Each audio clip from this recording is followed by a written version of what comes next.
The 3-2 pitch to De La Cruz. Here it comes. Swing and a miss. He struck it out. And the Cardinals win it in 10. Fernandez picks up the save. 2 strikeouts in the bottom of the 10th inning, including Elly De La Cruz to end it. Nice win for the Cardinals. Terrific moment for Fernandez. And that's the Fernandez that we saw a season ago. It was a nice win for the Cardinals this evening. For a second straight day, they're able to come up with some late runs to break ties, and they end up winning the game tonight in 10 innings over Cincinnati by a 7-5 score. Welcome into the Extra Innings Show. The Extra Innings Show is being presented by Gray Bar. Gray Bar is your distributor for electrical and datacom needs. If you want to get in contact with us, multiple ways for you to come along for the ride. You can call or text 314-436-7900. That's 314-436-7900. You can tweet at me at Matt Pauley on air, MattPauley on air. Or for those of you who are watching the show on the video stream, you can just leave a comment in the chat and we will get to those as we go along. This is a fun game. Second straight day the Cardinals have played a fun game. That win yesterday, wins, I guess, are always fun, but when I make a point to say a game is fun, it is about how just the game plays out and the enjoyment of it. I thought yesterday's game against the Pirates was like that, and I think today's game was too. And this game certainly had chapters to it. The first 3 innings were all about runs being scored and home runs being hit. And then the middle 3 innings were really more about what the pitching was able to do. And then as you got from the 7th inning on, it was about the teams, trading punches back and forth. And the Cardinals happened to land the biggest punch in the top of the 10th inning when they scored the 2 runs. Mason Wynn was fantastic. 2 strikes, doesn't matter. He did that. That's been part of his career. Really good 2-strike hitter. Showed it tonight, going 3 for 5, drives in 3, comes up with a couple of the biggest hits in this game for sure. That was good to see. Good to see home runs hit from Ivan Herrera and Pedro Pajes. A couple guys who end up getting lifted in the game for pinch runners. They were each having nice games, a couple hits each, and home runs. Matthew Liberatore, I thought he talked about this a few moments ago for those of you who are listening on the network post-game, how it feels like he has taken another step forward. I think it looked that way. I think it looked, it's not huge steps, but it's steps nonetheless. And the fact that Liberatore was able to throw 88 pitches tonight, he was able to pitch into the 6th inning, even though he doesn't get an out in the 6th. 3 runs in 5 innings, held velocity longer than he's been holding it recently. There are certainly some positive things to take away from Liberatore for sure. The bullpen, little hit or miss tonight. But even somebody like Gordon Graceffo, who's charged with the blown save and gives up 2 runs in an inning and a third, after he gave up that first run, he struck out 3 in a row. And if the Cardinals would not have been in the tough bullpen situation they were in tonight with a couple key guys down, I'm not convinced that Graceffo comes out for that second inning of work. Matt Swanson, I tweeted this earlier tonight. Matt Swanson pitched in a AAA game 35 days ago. It was one of those situations where he got used, a certain amount at the big leagues, and he wasn't going to be available, and they needed a fresh arm, so they did the send him down thing. But 35 days ago, just over a month ago, Matt Swanson was a AAA pitcher, and you'd be hard-pressed to find somebody in the bullpen right now who's pitching better than him and is more important in what he's able to do. I mean, there's a few guys, Kyle Leahy, Riley O'Brien, JoJo Romero. I'm not saying Swanson's the only guy, but to think about the importance of a Matt Swanson right now and to know that he was at AAA 35 days ago, it's notable. And then, Ryan Fernandez, I'm happy for Ryan Fernandez. And one of the last time, maybe it was the last time Fernandez pitched, the last time Fernandez struggled for sure, we were doing this show and I was getting messages all over the place about how Fernandez has no business being in the big leagues, that the Cardinals need to move on from him, yada, yada, yada, yada. And I stuck up for him. I didn't run away from the fact that he has struggled this year. The numbers are what the numbers are. They're not good. Even with his innings scoreless tonight, he's got a 7.65 ERA. It hasn't been good. But the underlying stuff for him is really good, and he has a little bit of a track record from what he was able to do last season. Fernandez is not a guy you throw away. Fernandez is a guy who has the ability and the potential to be a really, really good major league pitcher, a guy you can trust in close and late situations. For whatever reason, it hasn't worked out for him this year. And, one night, one outing doesn't fix a tough season. I'm not saying that, but in a season where right now it feels like enjoying the moments is as important as anything else, I enjoy the moment on behalf of Ryan Fernandez as he was able to go out and have a really important inning, doesn't give up a hit, does walk a guy, but has 2 strikeouts. So that was certainly good to see. 314-436-7900, 314-436-7900. That's how you call. That's how you text. You can tweet at me as well. Teresa sends in a text message, says, that was a great game. Win was hot tonight. Kudos to the pitching, the defense, and the offense. I enjoyed the heck out of the game. Yeah, I think you mentioned the people who had big games. This was a very enjoyable game all the way around. Cardinals do get the 7-5 victory. And I went through it. And the other thing I would mention real quick is I'm really happy to see that even in a season where it looks like this team is going to be done after 162 games and where they lost key pieces at the deadline where the team sold off, they haven't mailed it in. That doesn't mean it always looks good at the end of games, but they clearly haven't mailed it in. If they would have, they wouldn't have won yesterday. They would have, they wouldn't of won today. So you, at the very least, you appreciate the fact that, yeah, maybe that's what the minimum that you need to expect out of professional athletes who are paid to go play. Like I'm always like, I kind of pump the brakes on this one a lot because I don't want to glorify too much just trying, but there is something to be said about this team not giving up, always, more often than not, always just too strong, but more often than not putting together some really solid at-bats late in games, whether they're tied or whether they're trailing. So that's good to see. Jason sends in a message, says, key part this last month have been the setup guys, and we've seen some solid options. A closer will come out of it in time. A fun time fan to see it play out. Yeah, Jason, I appreciate that attitude. I really do. Because I don't think a lot of fans are saying this is a fun time to be a fan. And it's not in the sense that this team isn't headed to the playoffs. It's not in the sense that this team is under 500. And there's nothing wrong with setting expectations higher than what the team is playing to right now. That's totally valid. But you can be disappointed about the record, about a bunch of things going on in the organization. But at the same time, you can enjoy the development of players and watching what's going on with some of these bullpen pieces. And one of a Riley O'Brien or a Matt Swanson or somebody else might be the next closer for the Cardinals. Cardinals have a pretty good track record at finding closers who perform at a pretty high level. And I would suspect Cardinals will go into spring training next year and not much is going to be defined in terms of who the closer is going to be. And I would say the season is likely to start that way. And then organically, it's going to develop where somebody emerges as the closer. And to Jason's point, and I agree with Jason, I think there's a very good chance that's going to come from this group that we are seeing perform at a pretty high level right now. We will take a break. When we come back, we'll continue to take your comments, your phone calls, however you want to get in contact with us. 314-436-7900, 314-436-7900.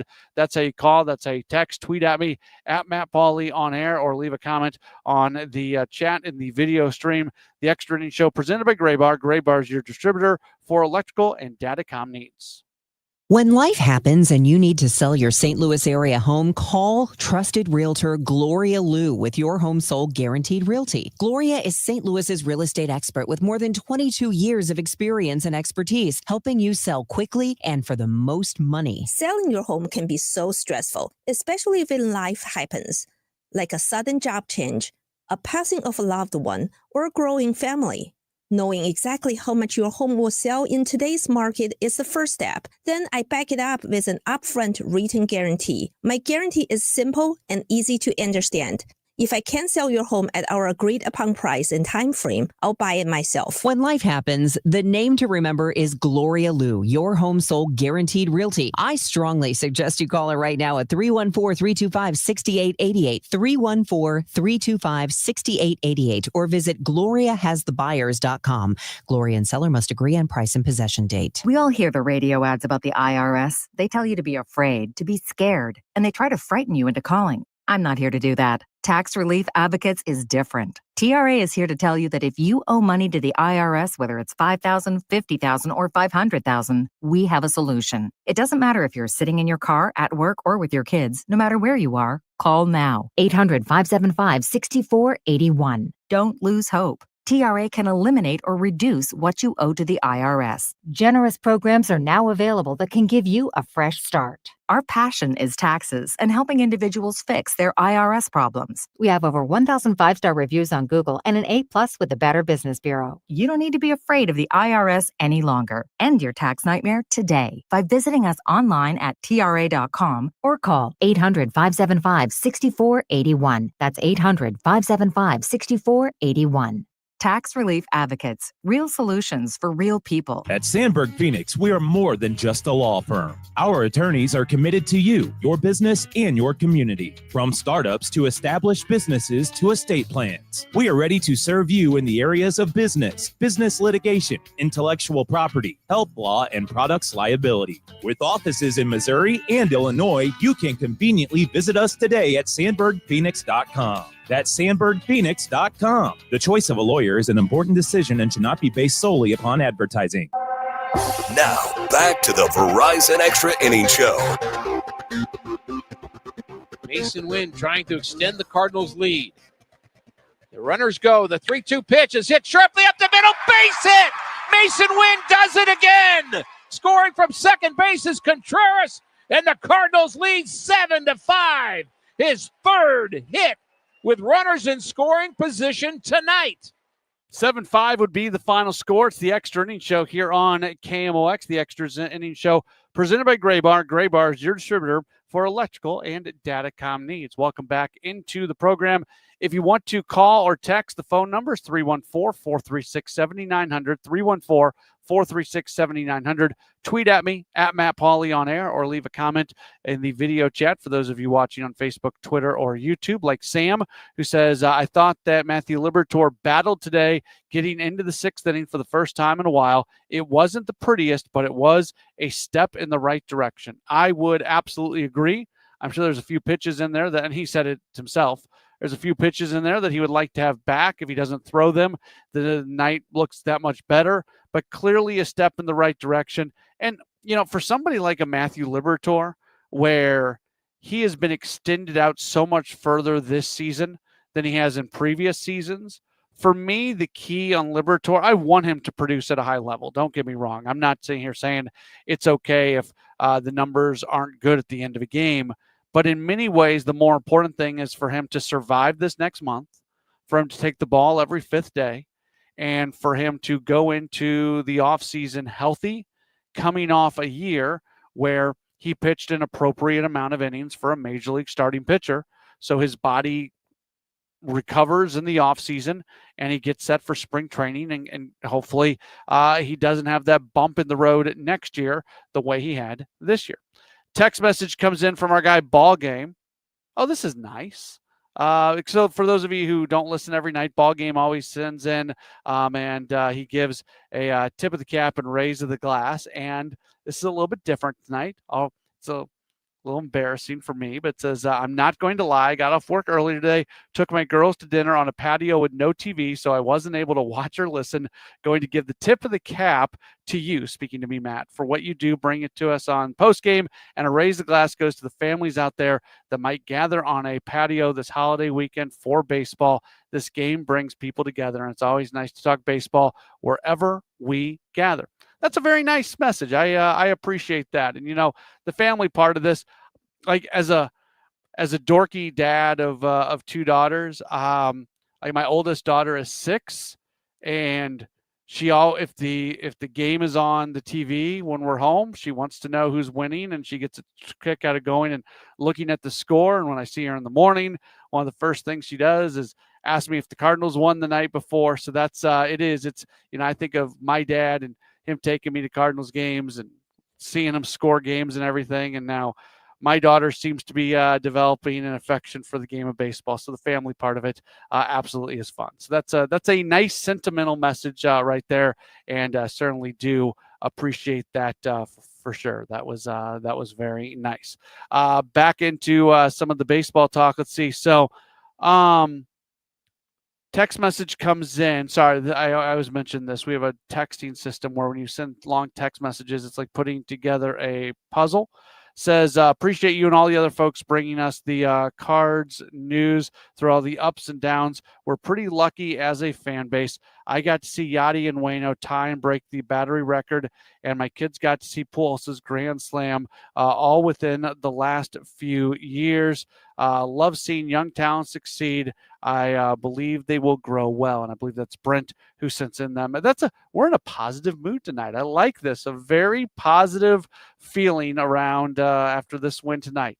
That's not the vibe that we always have here on this show. So as we start to wrap things up here on a Friday night going into a holiday weekend, I appreciate the fact that there's so many positive vibes after, again, what was a good game.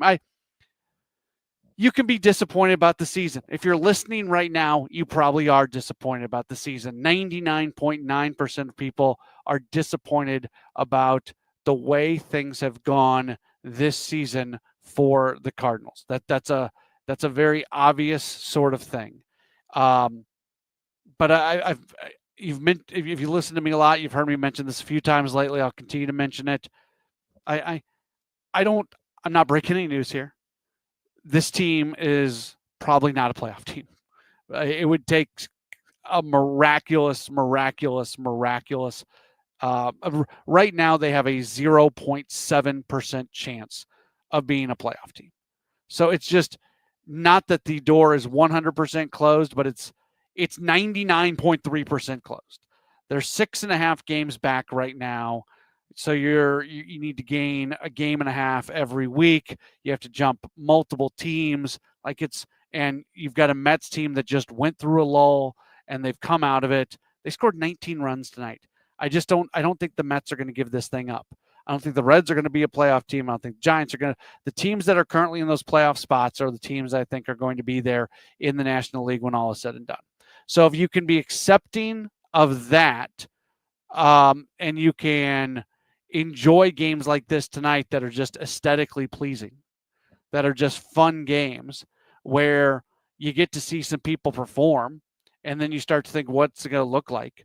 What's Mason Wynn going to look like as he continues to develop? He's still a really young guy, and he's got that knack for big hits. And, oh, yeah, by the way, he's arguably the best defensive shortstop walking the face of the earth. And when you think about the defensive value that goes along with shortstop, you can make the argument that Wynn might be the best defensive player in all of Major League Baseball, or at least the most impactful defensive player in all of Major League Baseball. You could enjoy those things. Watching Matt Swanson just emerge in front of our eyes as this year has gone along, that's fun. And you start to think, okay, Swanson's been really, really impressive. Is he a guy that could be covering the ninth for this team in the near future? Same thing with Riley O'Brien. Same thing with a bunch of guys. So not that covers the fact that this team does not have the record that you would like to have, and they've lost more games than they've won this year. But it also doesn't mean that there are not some positive things going on. What's on Deck, presented by Chesterfield Fence and Deck. The sign you have the very best. ChesterfieldFence.com. Game 2 of this 3-game series will come up tomorrow evening. Cardinals will have Michael McGreevy on the mound. The right-hander is 5-2 with a 4.43 ERA. Tough left-hander on the mound. Cardinals struggle against lefties, and Andrew Abbott is just flat good. He's 8-4, and he's got a 2.62 ERA. We'll see what the Cardinals can do against him coming up tomorrow. 5:40 first pitch. That means our coverage is going to begin at 4:45. Certainly appreciate you being tuned in. Fun Cardinals win. Make sure to enjoy the holiday weekend, as we got some messages about spending time with family. I think that's a good idea, and we'll talk to you again tomorrow for more Cardinals baseball here on KMOX. This is Tom Ackerman. Like an MVP candidate, Chesterfield Fence and Deck, one of St. Louis's top names in home improvement,